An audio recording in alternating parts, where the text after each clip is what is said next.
मित्रांनो, मी तुमचा लाडका अर्णव फटांगरे। मी तुम्हाला एक गोष्ट सांगणार आहे। मुंगी व कबूतर। एक जंगल होते। त्या जंगलात एका झाडावर एक कबूतर राहत होते। त्याच झाडाखाली एक मुंगी राहत होती। एकदा मुंगी पाण्यात पडली। कबुतराने मुंगीला पाण्यात पडलेले पाहिले। त्याने पटकन झाडाचे एक पान तोडले व ते पाण्यात टाकले। मुंगीने पाण्यात पडलेले पान पाहिले। ती पटकन पानावर चढली आणि किनाऱ्यावर आली।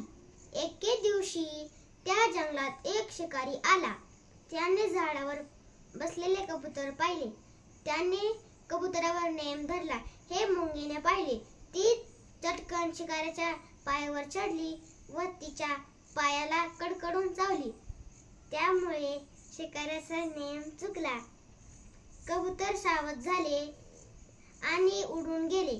अशा प्रकारे मुंगीने कबुतराच्या उपकाराची परतफेड केली व संकटात त्याची मदत केली।